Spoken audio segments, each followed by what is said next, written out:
Welcome to Infostudy Academy ডাব্লিউবির official YouTube চ্যানেলে তোমাদের স্বাগত।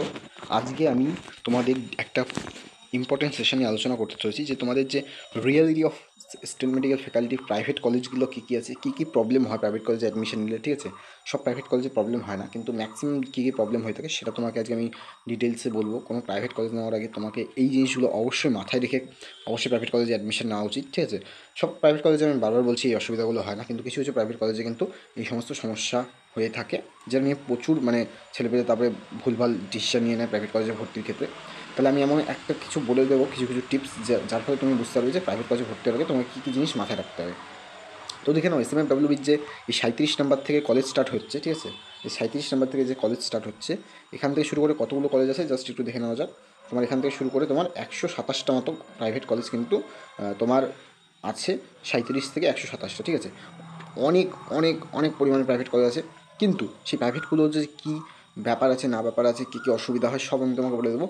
প্রথম যে প্রাইভেট কলেজের মেনলি সমস্যা হয়, তোমার স্কলারশিপ অ্যান্ড তোমার West Bengal student credit card পেতে কিন্তু সবচেয়ে সমস্যা হয়ে থাকে। ঠিক আছে, স্কলারশিপ মানে এসবিএমসিএম হোক যাই হোক, স্কলারশিপ, ঠিক আছে, অ্যান্ড তোমার যে লোন আছে এডুকেশান লোন, ঠিক আছে, এডুকেশান লোন, কারণ অনেক স্কলারশিপ অনেক প্রাইভেট কলেজে কী হয় তোমার 70,000 80,000 টাকা করে হয়ে থাকে। ঠিক আছে, তো সেই সব ক্ষেত্রে যাদের একটু আর্থিক প্রবলেম আছে, আমি বলবো তুমি প্রাইভেট কলেজ ভর্তি হওয়ার আগে অবশ্যই তুমি একবার ওয়েস্ট বেঙ্গল স্টুডেন্ট ক্রেডিট কার্ডের পোর্টালে তুমি একবার গিয়ে দেখে নাও যে ওই কলেজটা ওই স্টুডেন্ট ক্রেডিট কার্ডের পোর্টালে আছে কি না। যদি না থাকে তাহলে কিন্তু তুমি লোন থেকে হোক বা স্কলারশিপ হোক পাবে না।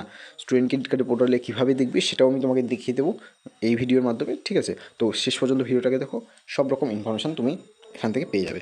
তো তুমি দেখে নাও, এতগুলো যে প্রাইভেট স্কলারশিপ মানে এতগুলো যে প্রাইভেট কলেজ আছে, সব প্রাইভেট কলেজে কিন্তু স্কলারশিপ তুমি পাবে না। সেটা তোমাকে সেই কলেজের সাথে ডিসকাস করে বা নিজে সবচেয়ে ভালো যে নিজে যাচাই করে নাও যে সেই কলেজটা আছে কি না, কীভাবে চেক করবে সেটাও আমি তোমাকে বলে দেবো। ঠিক আছে, তো জাস্ট একটু ভিডিওকে শেষ পর্যন্ত দেখো, আমি সব বলে দেবো তোমাকে কীভাবে কী দেখবে।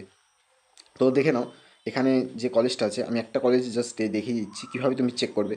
এই যে বাঁকুড়া প্যারামেডিক্যাল কলেজ, ঠিক আছে, এই বাঁকুড়া প্যারামেডিক্যাল কলেজ আমার মনে হয় এই কলেজটা ইয়ের আন্ডারে আছে। ঠিক আছে, কারণ এটা আমি দেখেছি। তো যাই হোক, আমি জাস্ট তোমাকে চেক করে দিচ্ছি যে এই কলেজটা চলে যাবে প্রথমে গুগল ক্রোমে, এবং তুমি সার্চ করবে WBSSC, ঠিক আছে, মানে স্টুডেন্ট ক্রেডিট কার্ড। তো এই স্টুডেন্ট ক্রেডিট কার্ডের যে পোর্টালটা আছে সেখানে চলে যাবে, এর লিঙ্ক আমি ডিসক্রিপশন বক্সে দিয়ে দেবো, তুমি সেখান থেকে আরামসে বসে বসে দেখতে পারবে। ঠিক আছে, স্টুডেন্ট রেজিস্ট্রেশনে ক্লিক করবে, ফর ইনস্টিটিউশন ইন ইন্ডিয়া এখানে ক্লিক করবে। আমি জানি তুমি স্টুডেন্ট ক্রেডিট কার্ড নাও নিতে পারো, স্কলারশিপের জন্য দেখছো, তো এই জিনিসটা দেখে নাও, তাহলে তুমিও জানতে পারবে যে ওই স্কলারশিপটা পাবে কি পাবে না স্বামী বিবেকানন্দ। তো জাস্ট একটু দেখে নাও। ঠিক আছে, তো তোমাকে তারপরে যেতে হবে এখানে প্রোগ্রাম টাইপে। ঠিক আছে, তারপরে স্টেট অফ ইনস্টিটিউশন প্রথমে সেট করবে। এক মিনিট জাস্ট, এখানে সেট করবে ডিপ্লোমা, এখানে সেট করবে ওয়েস্ট বেঙ্গল। ঠিক আছে, ডিস্ট্রিক্ট অফ ইনস্টিটিউশন এখানে সেট করবে বাঁকুড়া। এখানে নেম অফ দ্য ইনস্টিটিউশন আমি সার্চ করে নিচ্ছি, বাঁকুড়া। দেখো এখানে চলে এসেছে। ঠিক আছে, বাঁকুড়া প্যারামেডিক্যাল কলেজ এখানে চলে এসেছিলো, বাঁকুড়া,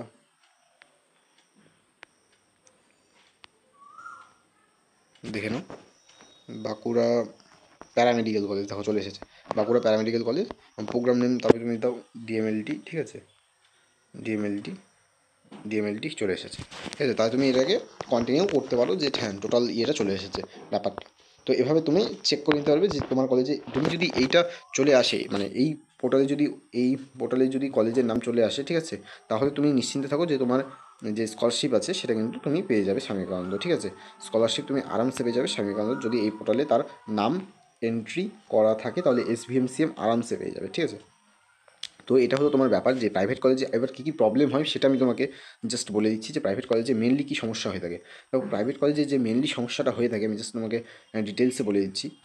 প্রথম যে আমি বললাম প্রবলেম, লোন, এডুকেশান লোন, তারপরে স্কলারশিপ পেতে যেটা সমস্যা হয়। ঠিক আছে, নেক্সট যে প্রবলেম হয়, প্রাইভেট কলেজে কিন্তু 8 থেকে 9 ঘন্টা তোমার ডিউটি হয়ে থাকে। ঠিক আছে, 8 থেকে 9 ঘন্টা করে ডিউটি দেওয়া হয়ে থাকে, এবং কিন্তু 9 ঘন্টা তোমাদের এখানে ডিউটি করায়। 8 থেকে 9 ঘন্টা, এটা কিন্তু ছোটো ব্যাপার না। ঠিক আছে, প্রাইভেট কলেজের আমি প্রত্যেকটা জিনিস ডিটেলসে জানি, তার কারণও আছে কেন জানি। ঠিক আছে, যাই হোক সেটা একটা আলাদা ভিডিওতে বলা যাবে। কিন্তু প্রাইভেট কলেজে কী কী শিফট হয়, মানে তোমাদের স্টুডেন্টদের কী কী শিফট হয়, একটা জেনারেল শিফট হয়, একটা মর্নিং শিফট হয়, আর একটা ইভিনিং শিফট হয়।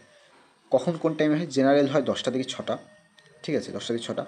মর্নিং হয় তোমার সকাল 8টা থেকে তোমার 4টে অবধি বিকেল, ঠিক আছে। ইভিনিং হয় দুপুর 12টা থেকে রাত্রি 8টা পর্যন্ত। এখানে সবগুলোতে 1 ঘন্টা করে যোগ করে নাও, ঠিক আছে।